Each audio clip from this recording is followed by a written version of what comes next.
नमस्कार, सगरमाथा टेलिभिजनको प्रस्तुति एसटिभी च्याटमा यहाँलाई स्वागत छ। म सुनिल दाल। विश्व भूराजनीति अलिकति खलबलिने सम्भावना देखिएको छ। विश्व राजनीति सैन्य राजनीतितर्फ उन्मुख हुने हो कि भन्ने आशंका पनि देखिएको छ। पछिल्लो समय इजरायल र इरान बीचको आक्रामक अवस्था देख्दाखेरि अब मुलुक मात्रै होइन विश्व मुलुक के हुन्छ भन्ने चासो र चिन्ता पनि बढेको छ र त्यसको विश्व असर के पर्छ भन्ने विषय पनि उठान भएको छ र त्योसँगै नेपालको आन्तरिक सुरक्षाको विषय पनि यतिखेर चासोको विषय बनिरहेको छ। सडकमा व्यवस्था फ्याल्नेहरू देखिएका छन् र एक थरी सदनमा यो व्यवस्था प्रति असन्तुष्टि व्यक्त गर्नेहरू पनि छन्। व्यवस्था फ्याल्नेहरूले अब व्यवस्था फ्याल्दाखेरि राष्ट्रिय सेना नेपाली सेनाले के गर्छ भन्ने चासो आम मानिसको हुने गर्छ। त्यसकारण आम मानिसले जबसम्म व्यवस्था बदल्नको लागि नेपाली सेनाको भूमिका चाहिन्छ भनेर पनि टिक्का टिप्पणी र विश्लेषण गर्छन् र केही समय अगाडि त्यस्ता खालका अवस्था देखिँदाखेरि नेपाली सेनाको गतिविधिप्रति धेरैको चासो पनि बढ्यो। आज हामी विशेष गरी अहिले पछिल्लो नेपाल र विश्व राजनीतिको विषय प्रसङ्ग जोडेर र त्योसँगै नेपाली सेनाको भूमिका र नेपाली सेनाको व्यवसायीकरण र नेपाली सेनाको अहिले पछिल्लो विषय चाहिँ व्यापारीकरण भएको भन्ने चिन्ता र टिप्पणी र विश्लेषण पनि भइरहेका छन्। यिनै विषयवस्तुमा आज हामी केन्द्रित रहेर छलफल गर्दैछौँ। आजको यो छलफलमा मसँग सहभागी हुनुहुन्छ नेपाली सेनाका पूर्व प्रधान सेनापति राजेन्द्र छेत्री। यहाँलाई स्वागत छ। धन्यवाद सुनिलजी। यहाँलाई पनि र सगरमाथा टेलिभिजनलाई पनि धन्यवाद ज्ञापन गर्छु। खास गरी तपाईँसँग मेरो यो दोस्रो यस किसिमको संवाद हो जस्तो लाग्छ। आराम हुन्छ। ठिक छ। यो पछिल्लो राजनीतिक घटनाक्रम नेपालको आन्तरिक राजनीतिक घटनाक्रममा म आउँछु। सुरुमा चाहिँ विश्व राजनीतिक घटनाक्रम, विश्व सैन्य घटनाक्रम चाहिँ अहिले धेरै चासोको विषय बनिरहेको छ। पछिल्लो समय सार्क देशमा नै अलिकति सङ्केत देखिएको थियो, त्यो थामथुम भएको छ भारत र पाकिस्तानको। त्यसभन्दा अगाडि रसिया र युक्रेनको अझै टुङ्गिएको छैन र त्योसँगै अब चीन र पाकिस्तानको बीचमा कुरा उठिरहेछ सम्बन्ध भारत र पाकिस्तानको बीचमा। त्योसँगै युक्रेन र रसियाको विश्व सुपर पावर शक्तिहरूको जुन खलबली देखिएको छ त्यो आफ्नो ठाउँमा छ। पछिल्लो समय अहिले जारी इजरायल र इरान बीचको युद्धले अब के होला भन्ने र त्यसको बाछिटा सार्क मुलुकमा नेपाल जस्ता देशलाई कस्तो पर्छ भनेर अहिले जुन खालको सञ्चारको दुनियाँ छ नेपालमा समेत चर्चा भइरहेछ। यसलाई कसरी हेर्न सकिन्छ? म छलफल यहाँबाट प्रारम्भ गर्छु, त्यसपछि खास खास विषयमा प्रवेश गर्छु।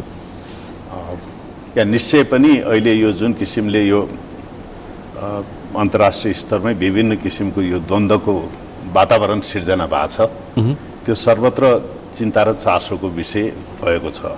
अब हाम्रो जस्तो सानो देशलाई पनि यस किसिमको घटनाक्रमले चिन्ता हुनु स्वाभाविक नै हो।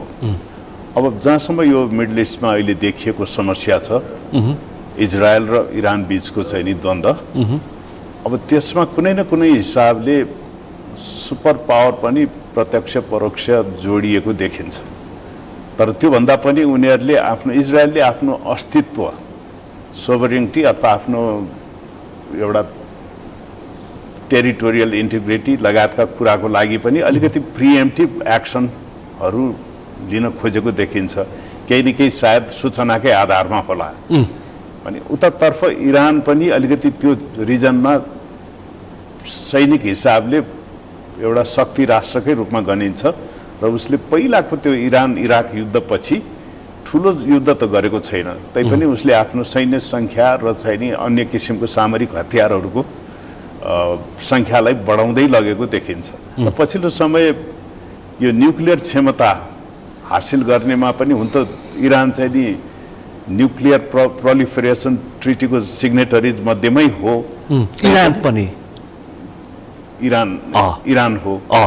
तर त्यो उसमा भए तापनि एउटा किसिमको आशंका के छ भने उसले शान्तिपूर्ण कार्य बाहेक सैनिक हिसाबले पनि आफ्नो न्युक्लियर पावरलाई चाहिँ नि विकसित गर्दै लगेको हो भन्ने चासो पनि एकातिर त्यो छ। यसै चासोको बीचमा त्यो सानो राष्ट्र इजरायलले आफ्नो अस्तित्व रक्षाको लागि ऊ पनि न्युक्लियर पावर हो त्यो रिजनमा। तर उसले चाहिँ एनपिटीमा सिग्नेचर गरेको छैन कि जस्तो लाग्छ। भए तापनि अब के भन्दा त्यो रिजनमा ऊ आफू जोगिनको लागि कतिपय अवस्थामा उसले सायद त्यो यो प्रिएम्प्टिभ एक्सनहरू लिएर आफ्नो सुरक्षा स्थापित गर्न खोजेको देखिन्छ। त्यसमा अदृश्य हिसाबले सायद संयुक्त राज्य अमेरिकाको पनि केही न केही उसलाई ब्याकअप हुनुपर्छ। यो पनि इजरायल र इरानको युद्ध भए पनि त्यसभन्दा अगाडि इजरायल र प्यालेस्टाइन बिचको अझै जारी छ। नटुङ्गिँदाखेरि फेरि इरानसँगको मध्यपूर्वको तनाव त्यसमा के र यसरी पावर सेन्टरहरूको नै लडाइँ हो यो। त्यसमा अब त्यो हमास र हिजबुल्ला दुईटा सेक्टरमा चाहिँ इजरायलले लडिराखेको थियो विगत केही वर्षदेखि अथवा लामो समयदेखि। अब त्यो दुईटै फोर्सलाई इरानले सपोर्ट गरिराखेको छ। त्यो खुल्ला कुरा हो, त्यो सबैलाई विश्व जगजाहेर नै भएको विषय हो। त्यो जगजाहेरै छ भने अहिलेको फेज इजरायलले हमास र हिजबुल्लासँग जुन द्वन्द्व भए पनि अदृश्य रूपले इरानसँग लडेको किसिमको जुन भान हुन्छ, भविष्यमा त्यसले अझ ठुलो रूप लिन्छ कि भन्ने आशंकाका साथ इरान चाहिँ प्रिएम्प्टिभ एक्सनमा गएको हो कि भन्ने मलाई चाहिँ त्यो लाग्छ। मेरो प्रश्नको आशय चाहिँ यी सार्क देश पाकिस्तान र भारत बीचको एक किसिमको द्वन्द्व देखियो, त्यसमा पनि शक्तिशाली देशहरूकै पृष्ठभूमि हो कि अथवा त्यो खालको पनि टिप्पणी भयो। अब रसिया र युक्रेन बीचको वारमा पनि ब्याकफोर्स त्यत्रो अमेरिकन युरोपियन शक्तिहरू र फेरि रसियाको ब्याकफोर्स चाइना भन्ने देखियो। अब इजरायल र प्यालेस्टाइनमा पनि त्यस्तै खालको देखियो। यो द्वन्द्व यी देशहरूको हो कि यो द्वन्द्व सुपर पावरहरूको? अब हाम्रो साउथ एसियामा भएको द्वन्द्व त बेसिकल्ली त्यही दुईटा देश बिचकै हो। अब त्यो पार्टिसन पछि भनौँ न, पार्टिसन पछिदेखि नै सुरु भएको र त्यहाँ चाहिँ नि नसुल्झिएको मुद्दा जुन काश्मीर विवाद, तपाईँ आफूले पनि बुझेको मान्छे यो विषयमा काश्मीर विवाद, र त्यही बेलादेखि नै 47-48देखि नै संयुक्त राष्ट्रको उपस्थिति पनि त्यहाँ छ। त्यो विवादित भएको र अनि त्यसपछि त्यसलाई पछि सिमिला ट्रिटीले अलिकति फर्दर डिफाइन गरेको परिस्थितिमा त्यो समस्या समाधान नभएको र त्यहाँको दुवैतर्फका सरकारहरूले चाहिँ नि त्यो इस्युलाई एउटा चाहिँ नि आफ्नो प्रतिष्ठाको इस्युको रूपमा लिएर बेला बखतमा चाहिँ नि विभिन्न किसिमको झडप भइराखेका देखिन्छ। अनि पछि एकतर्फमा इस्ट पाकिस्तान बङ्गलादेशमा परिणत हुनु, त्यसपछि कारगिल लगायतका यी सबै त्यही नै सिलसिला हो। र पछिल्लो समय जुन टेरोरिजमलाई छिमेकी देशले बढावा गर्यो, टेरोरिजमको माध्यमबाट आफूलाई दुःख दियो भन्ने किसिमले त्यो एउटा बहानामा हाम्रो छिमेकी राष्ट्र भारतले केही कडा कदम चालेको त्यो स्पष्ट छ। त्यसमा झन् यो पहलगामको जो घटनापछि त स्पष्ट देखियो कि त्यसमा चाहिँ नियत्था नागरिक, जसमा हाम्रो नेपाली पनि एकजना पर्नुभयो, एकजना नेपाली पर्नुभयो, त्यसरी मारेपछि त्योभन्दा अगाडि पनि एक फेरा इन्डियाले चाहिँ नि केही वर्ष अगाडि यस किसिमको एक्सन लिएको थियो। यसपालि चाहिँ उसले अलिक कडा तरिकाले जाँदाखेरि दुवै किसिमको भनौँ न, यता इन्डस नदी चाहिँ नि रोक्ने किसिमको चाहिँ नि एउटा कारबाही प्लस सैनिक कारबाही गरेर उसलाई निष्क्रिय पार्ने हिसाबले केही सीमित टार्गेटहरूमा preemptive air strike, missile attack, drone attack गरेको चाहिँ नि पाइन्छ भने उसले पनि त्यही किसिमको डिफेन्सिभ जवाफी कारबाही गरेको देखिन्छ। अब यसमा चाहिँ दुईटै देशको एक किसिमको चाहिँ नि प्रतिष्ठाको लडाइँ हो। अब जसमा डेफिनेटली त्यसमा चाहिँ नि पाकिस्तानले चाहिँ नि चाइनिज सपोर्ट लिएको भन्ने कुरा सबै सर्वविदितै छ भने इन्डियाले पनि आफ्नो क्षमता, सैनिक क्षमता, हवाई सेनाको क्षमता बढाउनलाई फ्रेन्च एयरफोर्स, फ्रेन्च एयरक्राफ्टहरू, त्यस्तै रसियामा बनेका चाहिँ अत्याधुनिक एयरक्राफ्टहरू प्रयोग गरेको देखिन्छ भने त्यो बाहेक ड्रोनका हतियारहरू, ड्रोनहरू लगायत अरू अन्य इलेक्ट्रोनिक वारफेयरका हतियारहरू चाहिँ नि इजरायली सपोर्टमा पनि लिएको देखिन्छ भने चर्चा चाहिँ के भयो भन्दाखेरि यो पाकिस्तान र भारतको आन्तरिक द्वन्द्व भए पनि शक्तिशाली राष्ट्रले आफूले बनाएका नयाँ हतियारहरूको परीक्षण गर्यो भन्ने पनि चर्चा भयो। परीक्षण चाहिँ नि उनीहरूलाई स्वतः आयो, प्रयोग चाहिँ नि यी दुई राष्ट्रले गरे। त्यसको त्यो प्रयोग गर्दाखेरिको एक किसिमले परीक्षण देखियो।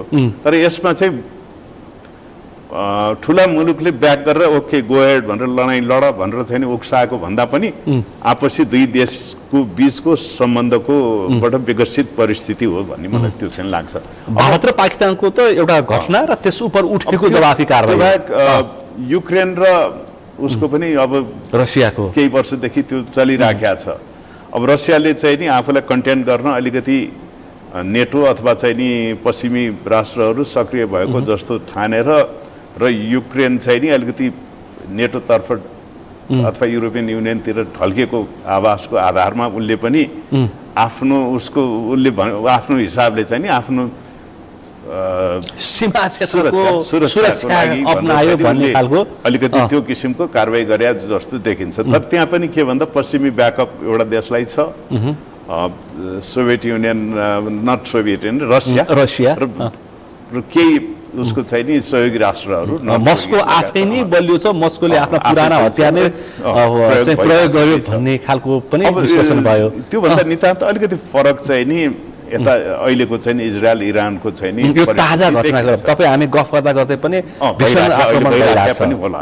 तर त्यसमा चाहिँ त्यही अब दुईटा इजरायललाई अलरेडी त्यो हमास र हिजबुल्लाहको जुन थ्रेट थियो त्यो दुईटा तत्त्वलाई चाहिँ नि इरानले सपोर्ट गरिराखेको अवस्थामा अब त्यो एस्केलेट हुँदै बढ्दै गएको खण्डमा आफ्नो अस्तित्व नै खतरामा पर्छ भनेर अलिकति इजरायलले चाहिँ नि सुरुमै केही कारबाही, सैनिक कारबाही गरेर उसले छनौट गरेको टार्गेटहरू, सैनिक टार्गेट, न्युक्लियर प्लान्ट्सहरू, त्योसँग सम्बन्धित टार्गेटहरूलाई टार्गेट गरेको देखिन्छ। सैन्य शक्तिको हिसाबमा दुई राष्ट्रबिच को बलियो देखिन्छ तपाईँको आफ्नो अनुभवले? अब बलियो त भोलिको दिनमा अन्तिम लडाइँ भने गुत्थम गुत्था त्यो जमिनी लडाइँ हो, तर त्यो दुईटा देश एकअर्का बीच सीमा जोडिएको छैन।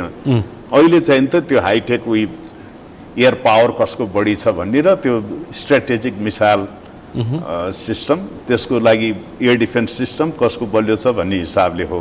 अब अत्याधुनिक हिसाबले चाहिँ नि अलिकति अमेरिकन प्रविधि युज गरेको हिसाबले इजरायल पनि बलियो नै छ।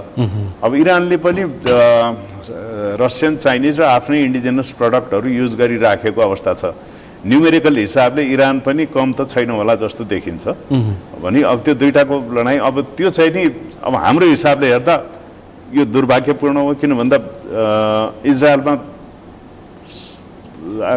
यति भन्ने मलाई सङ्ख्या थाहा भएन, हजारौंको संख्यामा नेपालीहरू त्यहाँ चाहिँ नि कृषिको लागि विशेष गरी भन्नु कृषि केयर गिभर विभिन्न चाहिँ नि यो रोजगारीमा छन् त्यहाँ ठुलो मात्रामा नेपालीहरू त्यहाँ छन्। अब पहिलाकै उसमा पनि हमासले बन्दक बनाएकोमा एउटा नेपाली अझै पनि त्यहाँ बन्दक हुनुहुन्छ भने विपिन जोशी अझै पनि उहाँको चाहिँ त्यत्रो नेपाली भएको ठाउँमा हाम्रो नेपालीको सुरक्षाको लागि पनि यो अहिले भइरहेको द्वन्द्व चाहिँ अलिकति ज्यादै नै चिन्ताजनक र अलि खतरापूर्ण नै देखिन्छ। तपाईहरु मैले गफ गर्दा चाहिँ हाम्रो सोधेको थिएँ इजरायल स्थित नेपाली राजदूतलाई सोधेको थिएँ र त्यहाँ एकजना मोरङका महानगरपालिकाका मेयर नागेन्द्र कोइराला पनि त्यहाँ फस्नु भएको छ। इजरायल भ्रमणको क्रममा उही हुनुहुन्छ।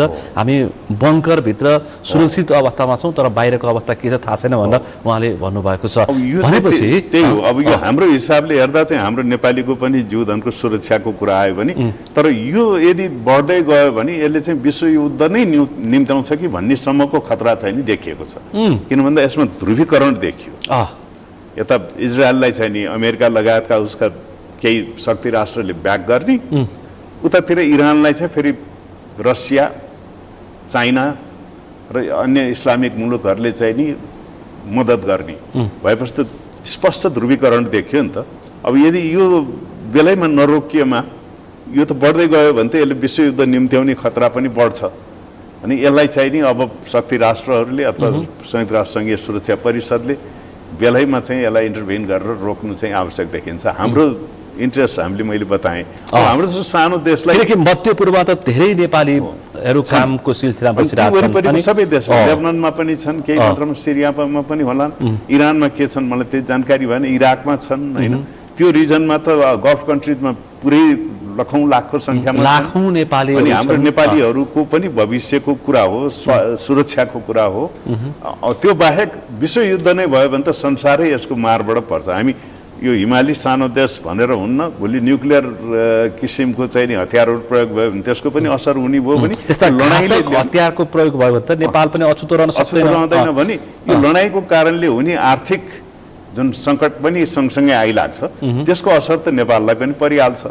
भने यस्तो किसिमको लडाईँ, यस्तो किसिमको त्यो ठुलो स्केलको लार्ज स्केलको द्वन्द्व चाहिँ निश्चय पनि यो छिट्टोपुट्टो घटनाले चाहिँ भोलि विश्वयुद्धकै रूप लिएला कि भन्ने त्यो चिन्ता व्यक्त गर्नुभयो तपाईँले, त्यो खालको सम्भावना छ?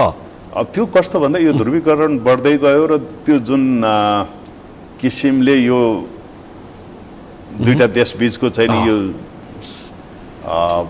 एयर पावरहरू अथवा चाहिँ नि मिसाइल सिस्टमहरूको प्रयोग जुन मात्रामा भइराखेको छ, त्यो बढ्दै गएको खण्डमा त केही न केही यसले चाहिँ नि यसको असर त पनि को दायरा पनि बढ्दै जान्छ।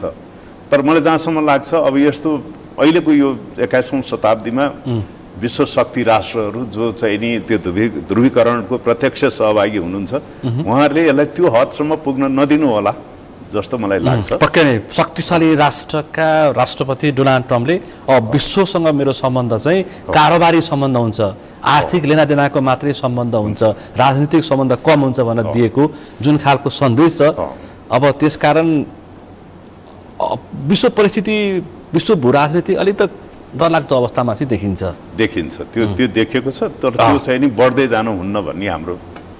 अब नेपालको राजनीति अहिले पछिल्लो समय अब नेपालमा परिवर्तन होस् अथवा नेपालमा कुनै व्यवस्था बदलिने चर्चा होस्, नेपाली सेनाको चर्चा आइरहन्छ।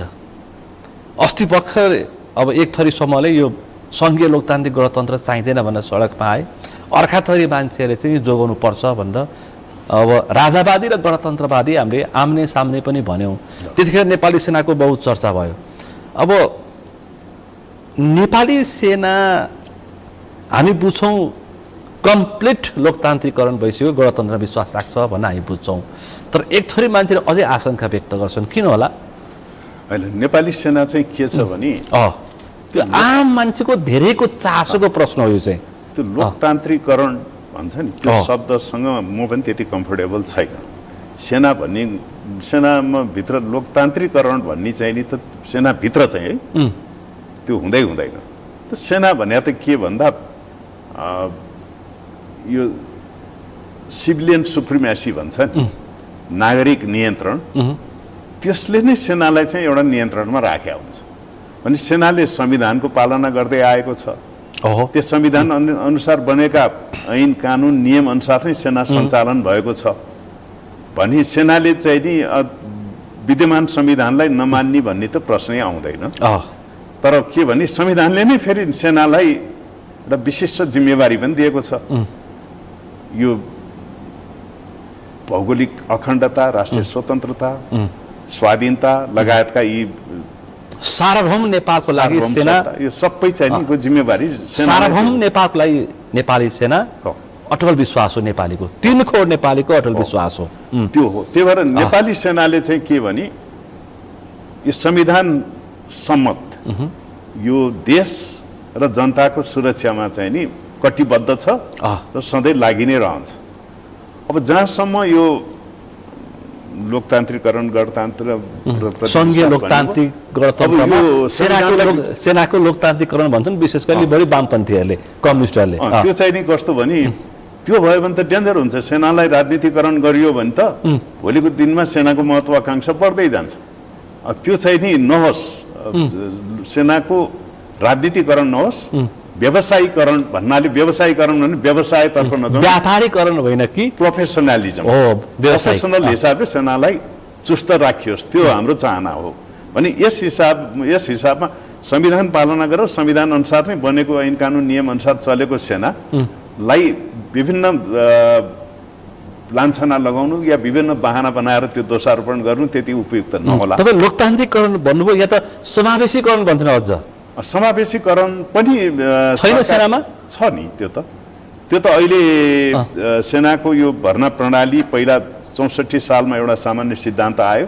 त्यो बेलादेखि नै समावेशीकरणको सिद्धान्त अनुसार नै सेनाको भर्ना प्रक्रियाहरू सुचारू छ र पछि 2069 सालमा बनेको सैनिक नियमावली, सैनिक ऐन अनुसार बनेको नियमावलीमा पनि त्यो व्यवस्था कायमै छ। तर सेना जस्तो संस्थामा मेरो व्यक्तिगत धारणा, यो सेनाको धारणा होइन, त्यस्तो किसिमको समावेशिकता पनि सायद उपयुक्त नहोला। यो भागबण्डा भनौँ न, यति पर्सेन्ट यो, यति पर्सेन्ट यो होइन कि सेना भने त चुस्त फुर्तिलो तगडा हुनु पर्यो। जो तगडा छ, जो फुर्तिलो छ, जसको मानसिक शारीरिक क्षमता उत्कृष्ट छ, त्यस्तो मान्छे सेनामा भयो भने नै भोलिको दिनमा मैदानमा एकदम विषम परिस्थितिमा, विषम स्ट्रेसफुल सिचुएसनमा पनि उसले लडाइँ लड्न, शारीरिक र मानसिक हिसाबले चुस्त भएर लडाइँ लड्न सक्ने भयो। अब भागबण्डाको हिसाबले त्यो समावेशीकरण गर्दा भोलि उदाहरणको लागि अहिले सबै देखिया छ, कोही राम्रो मान्छे 80% पनि नआउला, त्यो समावेशिताको हिसाबले 40% वाला पनि उत्तीर्ण होला। विभिन्न संवैधानिक नियुक्तिहरुमा त्यो देखिरहेछ। त्यो देखिया क्षमताको हिसाबले तिनी त बराबर हुँदैन। अब भोलि भनौँ न, अब जस्तै पहिला हाम्रो एउटा चिफ साहबले भनिबक्सिन्थ्यो हिमाल चढ्नुमा शेर्पा मात्रै जान्छन् भनेर, के शेर्पाकरण भयो भन्ने त भनेर कटवाल चिफ साहबले भनिबक्सिन्थ्यो। एक्ज्याक्टली हो। कटवाल के अरे शेर्पाहरू त्यसमा चुस्त निपुण छ भने त्यहाँ समावेशिता लागू हुन्छ र हिमाल चढ्न जो सक्षम छ त्यही नै जान्छ, जसले क्षमता राख्छ, जसले त्यसको शारीरिक बनावट पनि कुरा हुन्छ। सेना भने पनि अब मैदानमा गएर शारीरिक मानसिक सबै हिसाबले चाहिँ चुस्त भएर लड्नु पर्ने ठाउँमा त्यो मेरिट बेसमै चाहिँ हुनुपर्छ जस्तो लाग्छ। चाहे त्यो मेरिटमा चाहिँ नि जुनसुकै समुदाय आओस्, जुनसुकै ऊ आओस्, अब यो खालि त्यो यस हिसाबले गर्दाखेरि त अलिकति सेनाको क्षमतामा रास आउँछ कि जस्तो लाग्छ। हो, इन्टेलेक्चुअल हिसाबले केही लिखित दिएर उत्कृष्ट गर्नेहरू त आउलान्, तर समष्टिगत हिसाबले शारीरिक, मानसिक र हरेक हिसाबले, मनोवैज्ञानिक हिसाबले चुस्त व्यक्ति छनौट चाहिँ सायद नहोला। तर त्यो भने मतलब चाहिँ नि सेनाले पालना नगरेको होइन, त्यो मेरो व्यक्तिगत धारणा मैले उ गरेँ। मैले प्रश्न किन सोधेँ भन्दाखेरि तपाईँहरूको त पुस्तौँदेखि नेपाली सेनामा तपाईँहरूको लगभग तपाईँको बुबाको पुस्ता पनि नेपाली सेनामा, एक किसिमको ठुलो योगदान छ नेपाली सेनाप्रति, क्षेत्रीय परिवारको, तपाईँको परिवारको। मैले भन्न खोजेँ धेरै थाहा छ तपाईँलाई नेपाली सेनाको आन्तरिक व्यवस्थापनदेखि, आन्तरिक शक्तिदेखि नेपाली सेनाको क्षमतासम्म। कहिलेकाहीँ मान्छेले के भन्छ भन्दा नेपाली सेना अहिले हामीले विश्व बदलिँदो सैन्य अवस्थाको कुरा उठायौँ, यस्तो अवस्थामा नेपाली सेनाले के नि गर्न सक्छ र हैन भन्ने खालका तर्क गर्नेहरू पनि छन्। र यही बिचमा मैले प्रश्न किन उठान गरेँ भन्दाखेरि अहिले यो नेपाल प्रहरीको समायोजनको जुन हामी 7 प्रदेश र संहिताको मा गएका छौँ, यो दोस्रो कार्यकालको हामी प्र्याक्टिस गरिरहेका छौँ। यही बिचमा एक थरी मान्छेहरूले चाहिँ सदनमा अथवा सडकमा चाहिँ उनीहरूले नेपाली सेना, नेपाल प्रहरीको समायोजनसँगै नेपाली सेनाको पनि लोकतान्त्रिकरणको विषय जोडेर यही बेलामा टुङ्ग्याउनुपर्छ भनिरहेछन्। यो भित्रभित्र यो छलफल भइरहेछ भन्ने मान्छेलाई म सोध्न चाहन्छु, लोकतान्त्रिकरण भन्नाले के भन्न खोज्नु भएको हो भनेर म सोध्न चाहन्छु कि सेनाको लोकतान्त्रिकरण भनेको के खोजेको? के खोजेको लोकतान्त्रिकरण भन्नाले यो चाहिँ सेनाले संविधान मानेको छ। साहबको प्रतिप्रश्न सेनाले संविधान मानेको छ, संविधान अनुसार बनेको चाहिँ नि सम्पूर्ण ऐन कानुन अनुसार सेना सञ्चालन भइराखेको छ, सेनाको परिचालन पनि त्यही संविधान अनुसार नै हुन्छ भनी अब सेनाको ओभरसाइट यो पार्लियामेन्टले गरिराखेको छ भने सेनाको चाहिँ नि यो दैनिक यो चाहिँ नि यो किसिमको कामकाजहरू पनि रक्षा मन्त्रालय मार्फत हुन्छ र हरेक हिसाबले सेनाको कुनै पनि निर्णय गर्दा चाहिँ नि राष्ट्रिय सुरक्षा परिषदको सिफारिस अनिवार्य छ। अनि इभन सरुवा बढुवा हरेक हिसाबको बजेटिङ एभ्रिथिङ चाहिँ नि नेपाल सरकारद्वारा नियन्त्रित छ भने अब यस्तो अवस्थामा सेनालाई चाहिँ नि अब के भन्न खोजेको लोकतान्त्रिकरण मैले बुझ्दिनँ। तर नेपाल प्रहरीको समायोजन अहिले जुन हुँदैछ त्यो कानुनी रूप लिँदैछ, यही बिचमा चाहिँ नेपाली सेनाको पनि लोकतान्त्रिकरणको विषय टुङ्ग्याउनु पर्छ भन्दैछ। प्रदेशलाई चाहिँ नि सेना दिने भन्न खोजिएको कि यसरी नै अथवा के हो लोकतान्त्रिक, त्यो जसले भन्नुहुन्छ उहाँले नै प्रश्न पारिदिनु भए हुन्थ्यो। त्यो सम्भव छ त? त्यसो गर्नुहुन्छ? सम्भवै कुनै हालतले नेपाल जस्तो सानो देशमा यो केन्द्रमा एउटा सेना या प्रहरी अथवा चाहिँ नि प्रदेशमा छुट्टा हो ल इन्फोर्सिङको लागि अलिअलि केही त्यस्तो जिम्मेवारीको हिसाबले आवश्यकता पर्ला, तर डुप्लिकेसन अफ एफर्टको हिसाबले हाम्रो जस्तो सानो देशलाई अहिले त संहितामा यसरी त्यो जनप्रतिनिधिहरू धेरै भयो भनेर चाहिँ नि हाम्रो आलोचना भइरहेछ बजेटको भाग गरियो भने ठेक्न सक्दैन भनिरहेछ उसमा त्यो डुप्लिकेसन अफ एफर्ट यहाँ पनि त्यहाँ पनि उसको काममा उसले हस्तक्षेप उसको काममा उसले हस्तक्षेप अब अहिले नै सशस्त्र र नेपाल प्रहरीको त काम जिम्मेवारीमा ओभरल्याप भइरहन्छ भनी प्रदेश भएपछि त्यही कारणले संगठनमा असन्तुष्टि समेत देखिन्छन् बेला मौकामा संहितालाई कार्यान्वयन गर्नको लागि त्यो आवश्यकता देखाइएको होला तर हाम्रो जस्तो सानो देशमा सुरक्षा फौजहरू चाहिँ नि सेन्ट्रलाइजै हुनुपर्छ कि भन्ने चाहिँ मलाई त्यो लाग्छ यहाँनिर एउटा प्रति प्रश्न गरेँ तपाईँको विचारमा तपाईँ एउटा पोख्त सेनाको विज्ञको हिसाबले पनि मैले प्रश्न गरेँ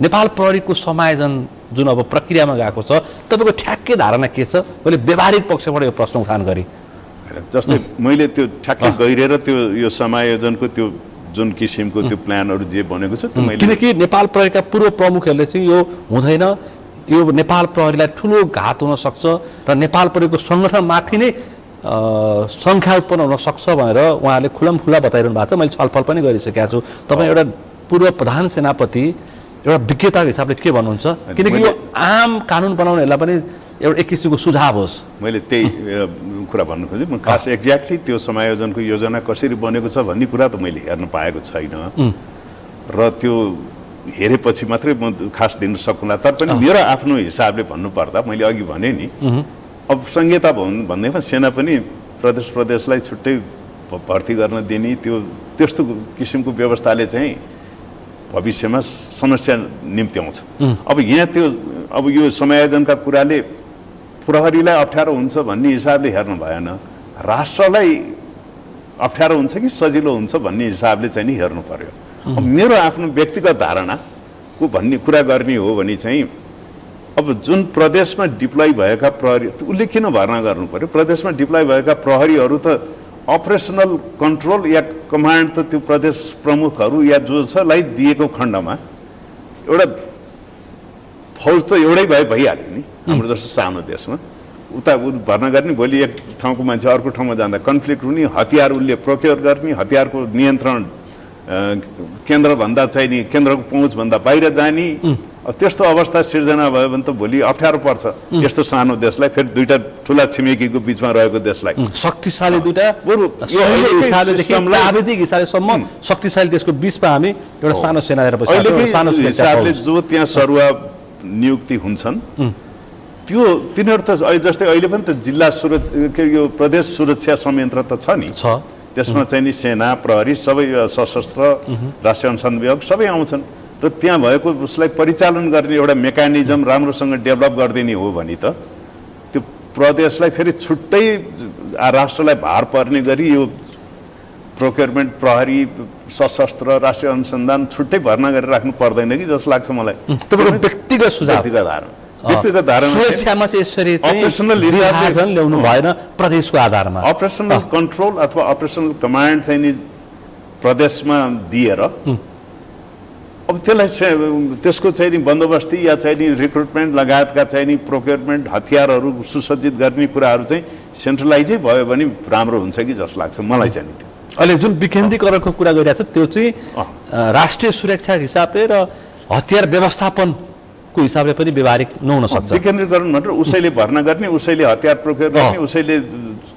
त्यो परिचालन गर्ने भन्ने कुरा परिचालनसम्म हो भोलि त्यहाँको आन्तरिक हिसाबले त्यो विपदमा चाहिँ परिचालन गर्नु पर्ला या चाहिँ नि ल इन्फोर्सिङ रिलेटेड काममा परिचालन गर्नु पर्ला त्यो जिम्मा त प्रदेशलाई दिए भइहाल्यो नि तर त्यसको चाहिँ नि एउटा सेन्ट्रलाइज कन्ट्रोलको सिस्टम भइदियो भने भोलिको दिनमा त्यो कन्फ्लिक्ट अफ इन्ट्रेस्ट अथवा चाहिँ नि यो फौज बीचमा स्वार्थको द्वन्द्व नआउला यसले कहाँ पुर्याउँछ यदि यो गरियो भने हामीलाई कहाँ पुर्याउँछ त्यो राष्ट्रिय सुरक्षाको हिसाबले त झन् त्यो स्थितिमा चाहिँ नि झन् अप्ठ्यारो आउँछ कि राष्ट्रिय सुरक्षामा किनभने त्यो हतियारको नियन्त्रण नहुने भयो अब त्यस्तै किसिमको त्यो प्रदेशहरूलाई चाहिँ नि आत्मनिर्णयको अधिकारहरू पनि हुन गयो भने झन् डिसेन्ट्रलाइज भन्नु एकीकरण भएको राष्ट्र विखण्डीकरण हुने सम्भावना चाहिँ बढ्न सक्छ होला यो सामान्य विषय होइन यो सामान्य विषय चिन्ताको विषय त्यसलाई सेन्ट्रल्ली एउटा त्यसलाई कसरी त्यो डिसेन्ट्रलाइज गर्ने भन्ने मेकानिजम जुन अहिले कायमै छ। अहिले प्रदेश प्रहरी प्रमुख साथै उत्तरदायी तीकै मुख्यमन्त्री या तीकै चाहिँ प्रशासनप्रति उत्तरदायी छँदैछन्, परिचालन गर्दा उनले नै परिचालन गर्छन्। तर त्यसमा केही नपुग किसिमको जिम्मेवारी छ भने त्यसलाई चाहिँ नि मात्रै सुधार गरिदियो भने पनि पुग्ने हो। तर अहिले सरकारले जुन किसिमले त्यो मैले नहेरिकन भने समायोजनको कुरा ल्याएको छ, के छ भन्ने आफैले नै प्रहरी भर्ती केन्द्र भर्ती गर्नेदेखि लिएर उस्तै पर्ने हात हतियारसम्म किन्न पाउने खालको क्षेत्र अधिकार राख्न खोजिएको छ। संहिता नै अब अलिकति ठ्याक्कै म ठेट भाषामै बोल्छु, आई मेबी अलिकति यसमा ब्लन्ट भाषा प्रयोग गर्यो भनिहाल्ला। संहिता नै घाँडो भयो भन्ने एक किसिमको आवाज उठिरहेको बेला म झन् यी संहितालाई सुदृढ गर्ने हिसाबले यस किसिमले त्यो गर्दै जाँदा आर्थिक भार चाहिँ बढ्दै गर्ने भयो, उपलब्धिमा चाहिँ नि अलिकति खासै उपलब्धि नदेखिने सम्भावना हुन्छ।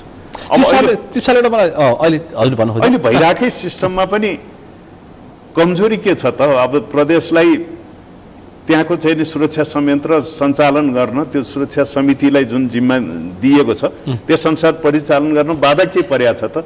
हो त्यो मात्रै फुकाइदियो भने त पुग्ला नि त, मलाई लागेको कुरा चाहिँ। अहिले जुन व्यवस्थाको अहिले चर्चा सुनेको छ नि, यो व्यवस्था बदलिने चर्चा सुरु भइसकेपछि सेनासँग एक थरी मान्छेले चासो राख्छन्। अहिले तपाईँले भन्नु सक्नुभयो नेपाल प्रहरी नेपाली सेना अथवा जति सुरक्षा निकायहरू छन् 72 को संविधान अन्तर्गत चलिरहेछन्, तलमाथि गर्दैन। सही हो, त्यो अनुसार गरेन भने त त्यो 72 को संविधानभन्दा तलमाथि 1 इन्च पनि गर्दैनन्। संविधान सम्मत नै परिचालन यी सैनिक अड्डाले गर्न सक्दैनन्, गर्दैन पनि। तर गर्छ भन्छ नि यहाँ। ल उदाहरण केही छ? अब राज संस्थामा तलमाथि अथवा राज संस्था बलियो हुँदै गयो, अथवा विशेष गरी हाम्रो छिमेकी शक्ति राष्ट्रका सेनाहरूले चाहिँ त्यो खालको सुझाव दियो भने नेपाली सेनाले चाहिँ राज संस्था सनातन हिन्दू राज्यसहितको राज संस्थामा साथ दिन्छ अथवा पूर्व राजालाई साथ दिन्छ भन्ने अस्ति जुन घटनाक्रम चैतको 15-16 गते जुन देखियो त्यतिखेर व्यापक चर्चा भयो। त्यो हुन सक्छ? अब के भने त्यो बेलामा अलिकति एउटा जुन प्रक्रिया नपुगिकनै पनि राजालाई निलम्बन गरियो कुनै बेला। त्यसपछि राज संस्था जस्तो एउटा स्थायी संस्थालाई एबोलिस गर्ने बेलामा पनि सेनाले त जनताको चाहना अनुसार नै त्यो बेलामा साथ दिए। अब त्यस्तो किसिमको धारणा हुँदा त त्यही बेला सेनामा चाहिँ विद्रोह हुन सक्थ्यो होला। तर अहिले यो पछिको जुन कुरा छ नि, अब छिमेकीले चाह्यो भने सेनाले त्यता लाग्छ या चाहिँ नि सडकको भन्ने भन्दा पनि सेना संविधान सम्मत भने मैले, तर सेनाले पनि लक्ष्मण रेखा त कोरेकै हुन्छ। संविधानले दिएको जिम्मेवारी अथवा राष्ट्रको अस्तित्व, राष्ट्रिय सुरक्षा, राष्ट्रको अस्तित्व नै नासिने अवस्था आयो भने नेपाली हामी रहँला कहाँमा? नेपालै नरहने स्थिति आयो भने त सेनाले त्यो लक्ष्मण रेखा त पार गर्नुपर्ने हुन्छ। राष्ट्र देशको लागि, राष्ट्र जोगाउनको लागि, नेपालीको सुरक्षाको लागि, राष्ट्र जोगाउनको लागि एउटा त्यो आवश्यक पर्यो। जनता भने प्रोटेक्सन अफ सिभिलियन पनि अर्को महत्त्वपूर्ण पार्ट हो के। अनि यो आन्तरिक हिसाबले जनताको सुरक्षा पनि गर्ने अन्तिम शक्ति नेपाली सेनै हो। अब नेपाली सेनाले चाहन्छ भने है ल म एउटा चाहिँ नि यहाँ यो खुला भन्न चाहन्छु, मान्छेलाई धेरै आशंका छ। भनौँ न अहिलेको यति बेलाको विद्यमान परिस्थितिमा नेपाली सेनाको प्रधान सेनापतिले आह्वान गरेको खण्डमा ल भूपुहरूलाई मात्रै परिचालन गर्छु भनेर आह्वान गरे पनि 8-10 लाख मान्छे चाहिँ नि सडकमा आउन सक्ने अवस्था छ। नेपाली सेनाको प्रधान सेनापति अहिलेको अवस्थामा चाहेको खण्डमा मैले जोडी चरम निराशा छ। र अर्को विषय पनि जोडी मैले के भन्दा छन् मान्छे भन्दाखेरि यो जुन विशेष गरी कांग्रेस एमाले माओवादीका शीर्ष नेताहरूप्रति मानिसलाई इरिटेसन भएको छ, इरिटेट भएको छ भन्छन्। भने पनि रहेछ सडकमा त्यो आक्रोश पोखी पनि रहेछ।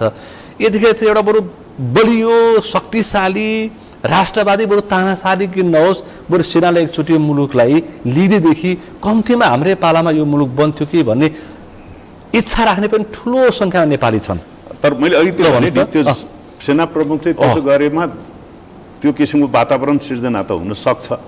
तर सेनाले चाहिँ नि के त भन्दा त्यो लक्ष्मण रेखा पार भयो भने नि त्यो जाने हो, नत्र पनि संविधान सम्मत सबै चिज चलिरहेछ भने सेनाले हस्तक्षेप गर्नु भनेको एक किसिमले कु गर्नु बराबर हो। अनि सेना त्यस्तोतर्फ चाहिँ आकर्षित हुँदैन, विगतमा भयो न चाहिँ नि अहिलेसम्म भएको छ, भविष्यले पनि सायद त्यस्तो किसिमको अप्रिय अवस्था नआओस्। एउटा संविधान अनुसार नै देश सञ्चालन भइराखेको अवस्थामा अब सेनाले चाहिँ नि अब त्यो बेलामा पनि अब कतिको मान्छेले अब चाँडो बिर्सिन्छन् नेपालीहरूले। अब तत्कालीन राजालाई पनि त उक्साकै हो नि त, होइन?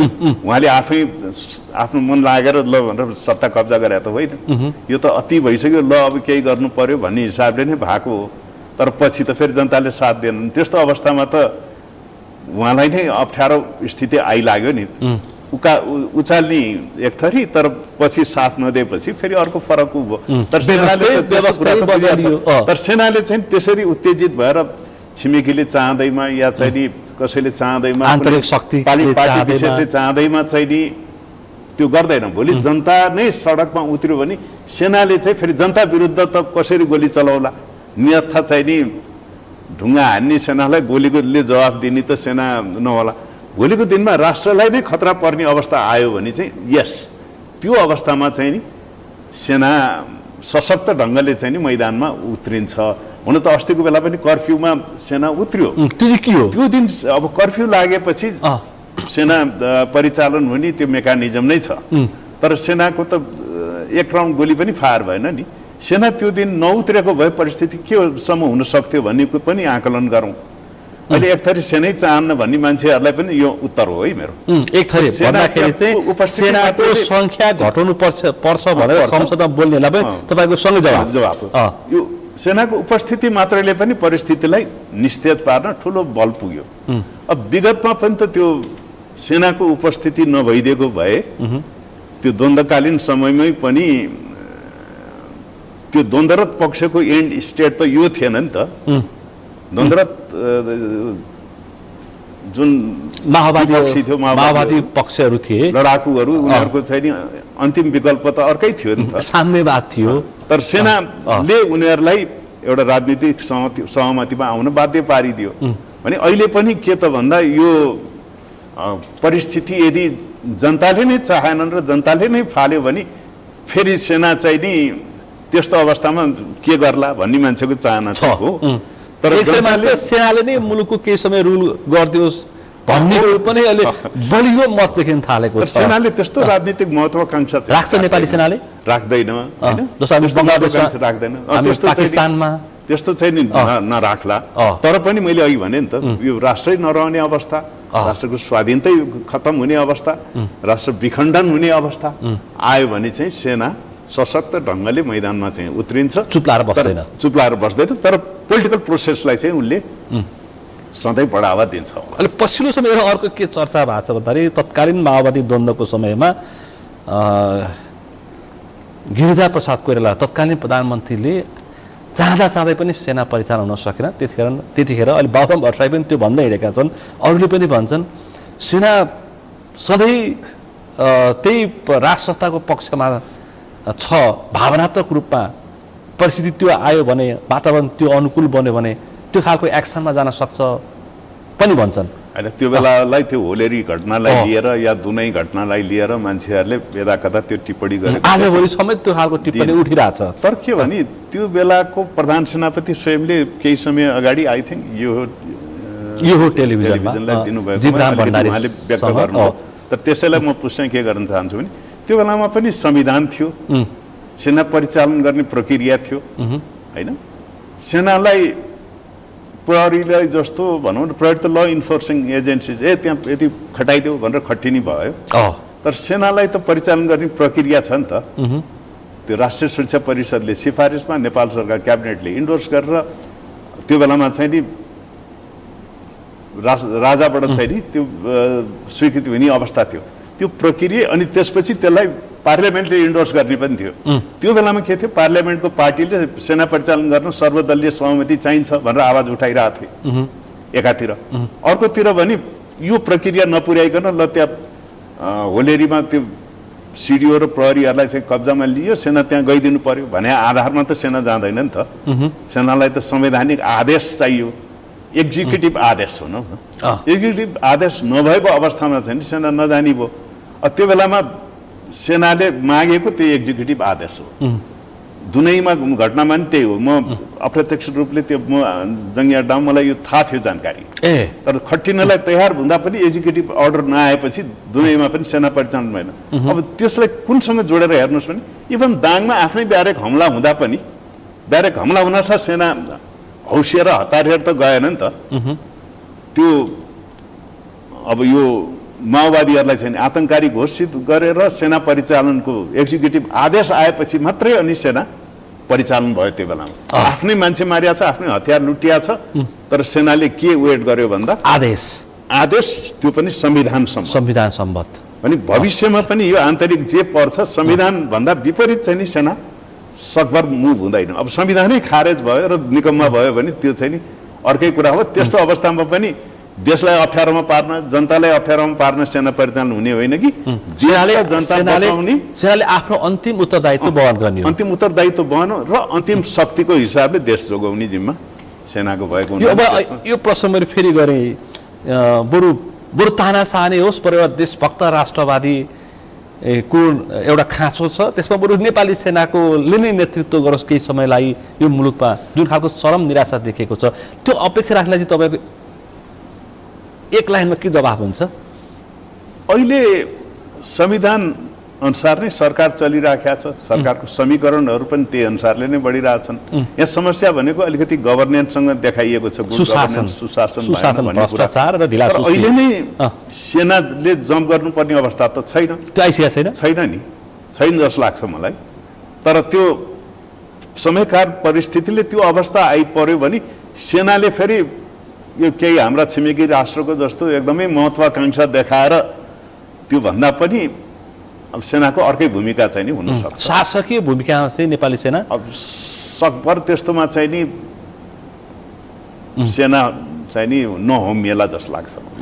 हाम्रो चाहिँ जियोपोलिटिकल लगायतका जियोपोलिटिक्स भू राजनीति सङ्ख्या घटाउनु पर्छ भन्ने तपाईँको के जवाब छ सेनाको? त्यो त मलाई चाहिँ नि फेरि म अलिकति यस कुरामा पहिला पनि मैले 2-3 फेरा यो अन्तर्वार्ताको क्रममा दिइसकेका थिएँ। अहिले चाहिँ म अलिक कडा हिसाबले भन्नु पर्दा गाई गई फेरि चर्चा सुरु भएको छ। त्यो चाहिँ नि एउटा बकम फुसे आवाज हो।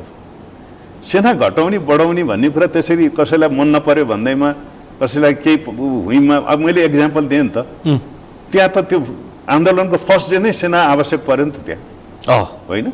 अब जस्तै त्यो पहिला पनि संविधान आउँदैन थियो, 3 तहको निर्वाचन हुँदैन थियो सेना परिचालन नभएको भए। दाङ र जुन सुर्खेतमा जुनबाट जुन आन्दोलन सुरु भयो नि त, त्यो बेलामा सेना मैदानमा नआएको भए त्यसले विकराल रूप लिन्थ्यो।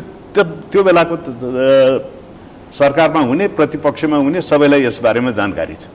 टिकापुर घटना यस्तो किसिमले इरप्ट भइराखेको थियो, त्यहाँ चाहिँ नि आन्तरिक यता प्रहरी बीच द्वन्द्व, प्रहरी जनता बीच द्वन्द्व, जनता बीच द्वन्द्व, यस्तो किसिमको वातावरण थियो। सेना त्यहाँ प्रवेश गरेर एक राउन्ड पनि फायर नगरिकन परिस्थितिलाई स्टेबलाइज गरिदियो।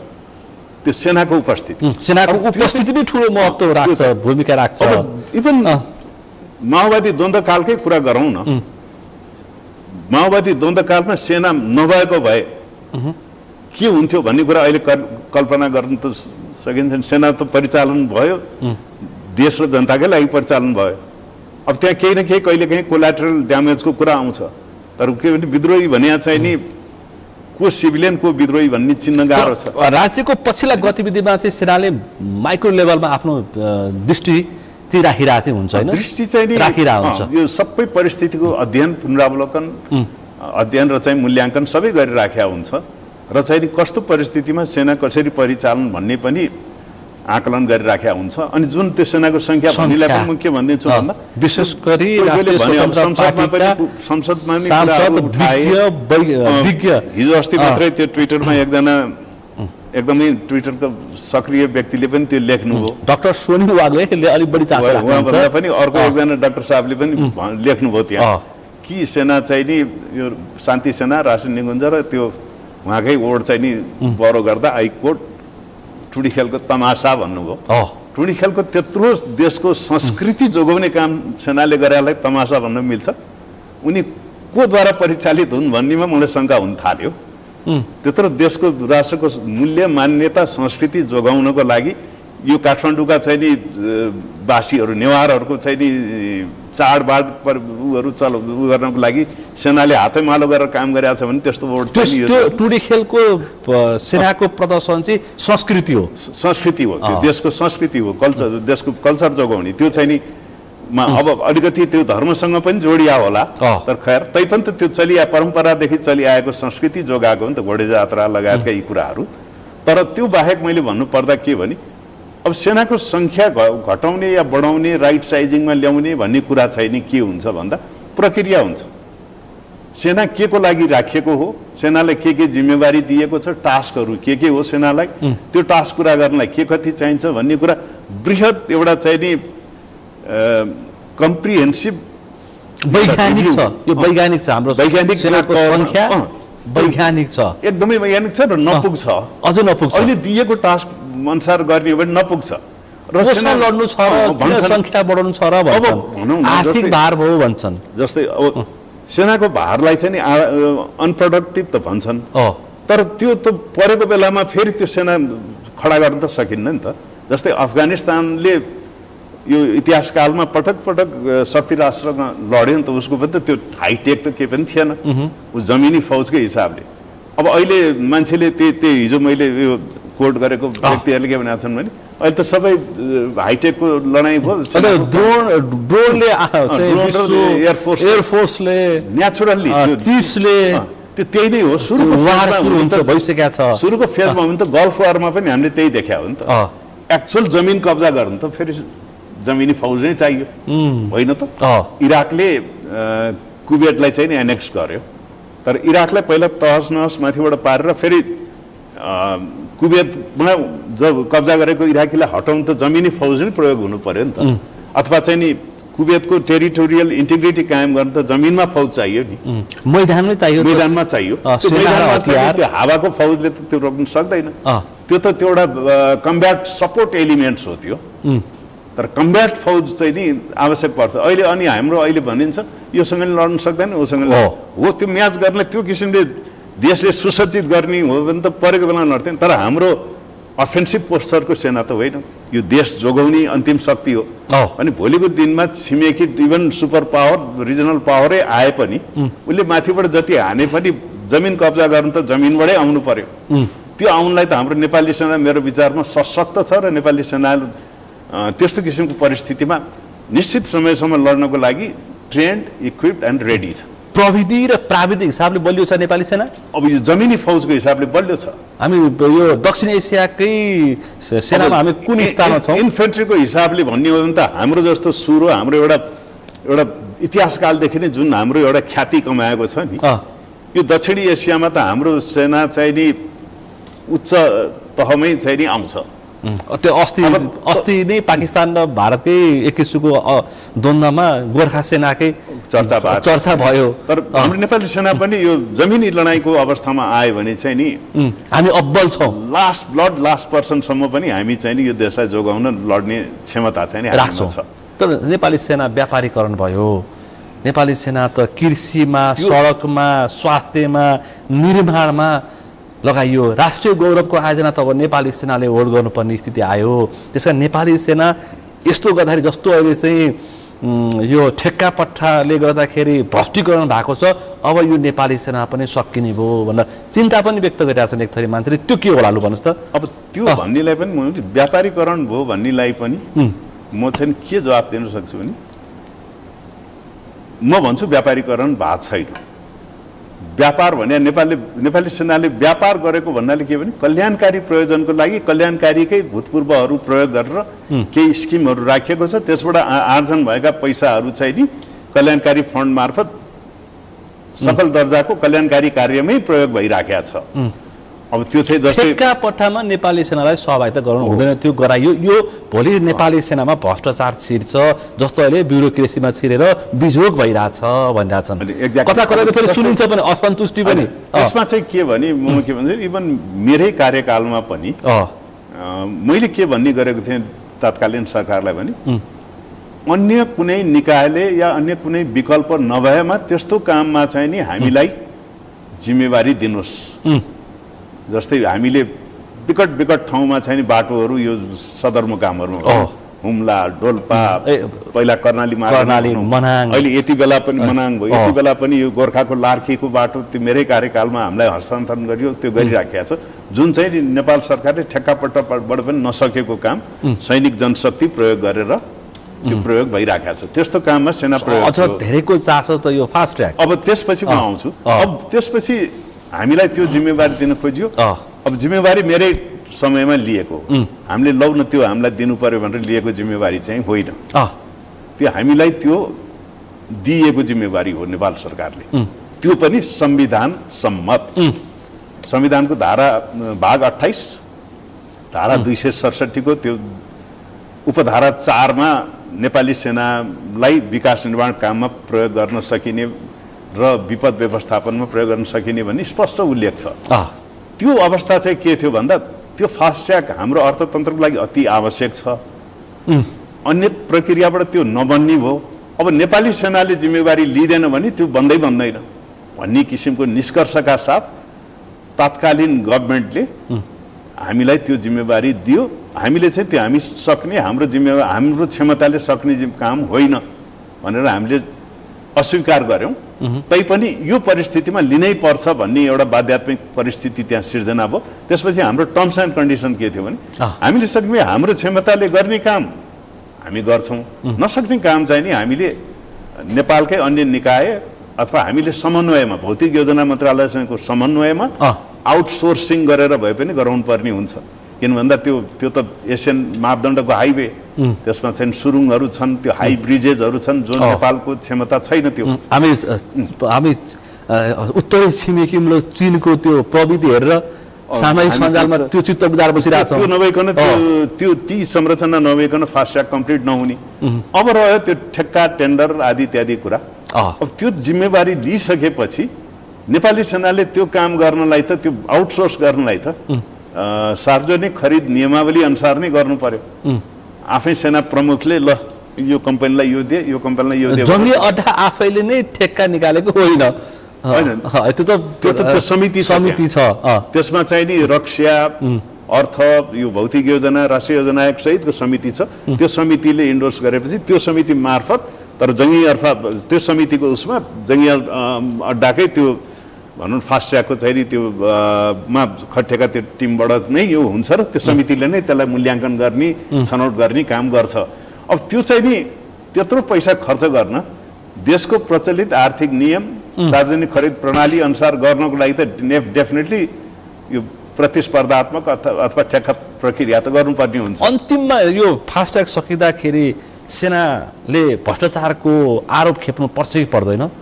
अब त्यो गरेको छ भने त खेप्नु पर्यो, हैन? गर्नु हुँदैन, गरेको छैन भन्ने मलाई चाहिँ लाग्छ। तैपनि यदि त्यो अनियमितता छ भने र त्यो कारणले त्यो फास्ट ट्र्याक निर्माणमा व्यवधान आयो भने त त्यसको त उचित छानबिन त होला।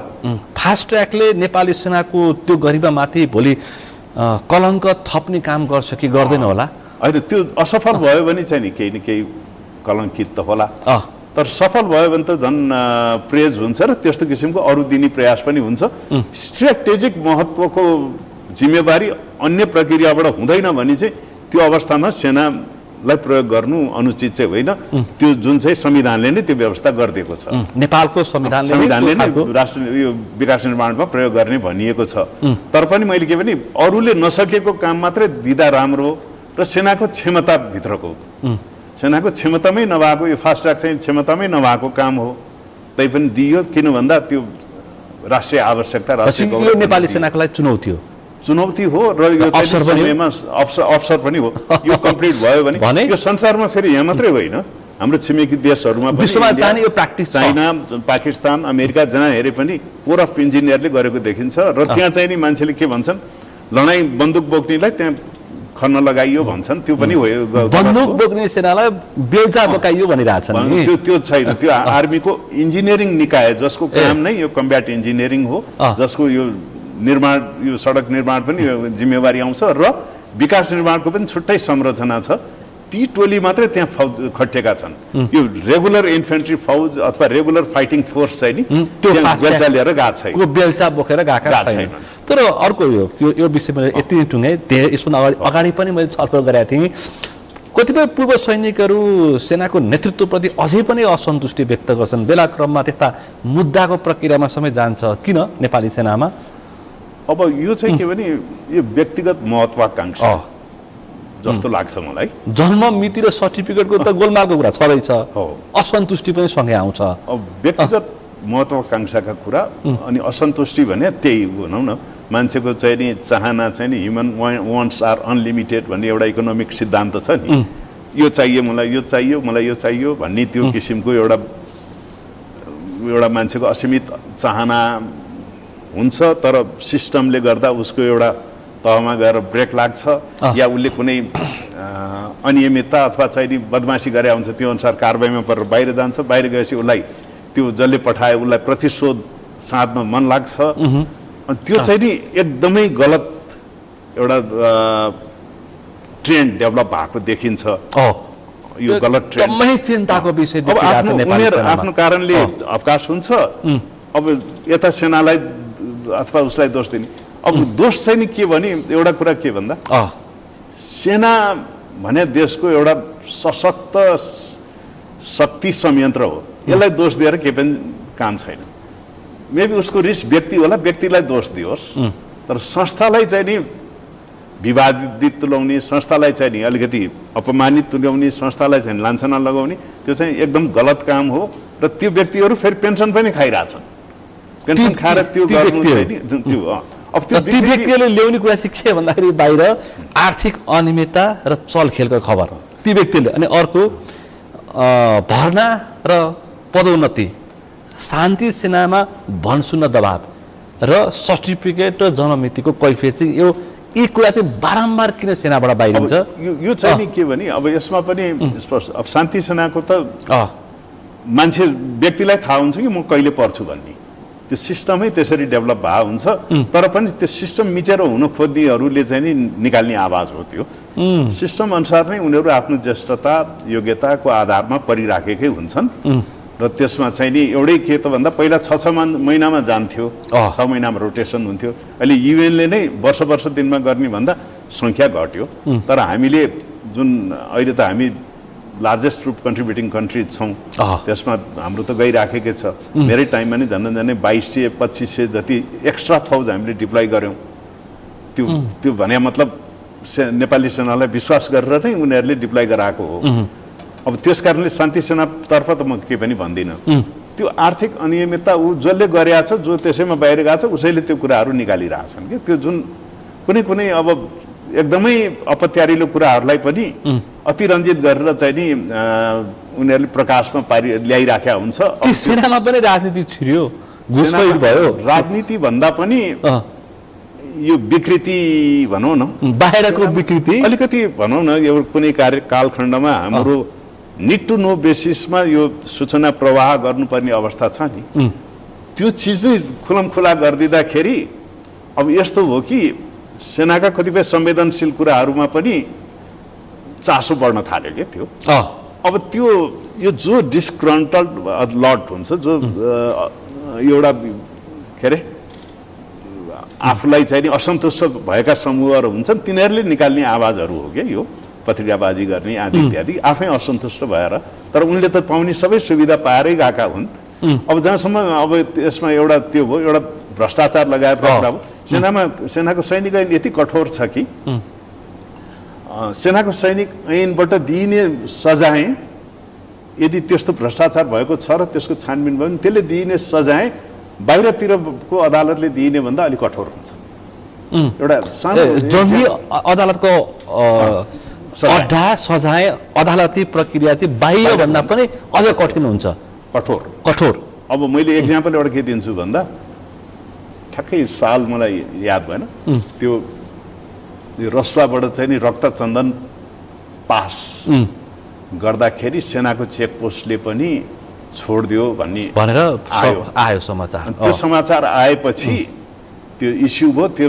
सेनाको त्यो कमान्डरले त त्यहाँ अब ककसले त्यो संयन्त्र अब त्यहाँ को थियो सिडिओ वन अधिकृत प्रहरीहरूले यस्तो यस्तो आएको छ छोडिदिनुहोस् भन्यो होला त्यहाँ अब जिल्ला सुरक्षा समिति गइसक्यो त्यो कर्नेलले छोड्न आदेश दियो कारबाही गर्दा त्यो कर्नेल अयोग्य ठहरिने गरी बर्खासी भएर जेल गयो त्यो छोडेको मात्रै आधारमा त्यसले कति हिस्सा पायो आई डोन्ट नो त्यो तर अन्य व्यक्तिहरू चाहिँ नि वनका प्रहरीका यीहरू चाहिँ नि सरुवा मात्रै भए कसलाई पनि कारबाही भएन कठोर चाहिँ नि यति हुन्छ मैले एउटै दृष्टान्त काफी छ बाहिर शङ्का गर्नेहरूलाई त्यो बाहेक अरू पनि यदि त्यो अनियमितता गरेको कुरा चाहिँ नि प्रमाणित हुन्छ भने त्यसमा पाउने सजाय चाहिँ नि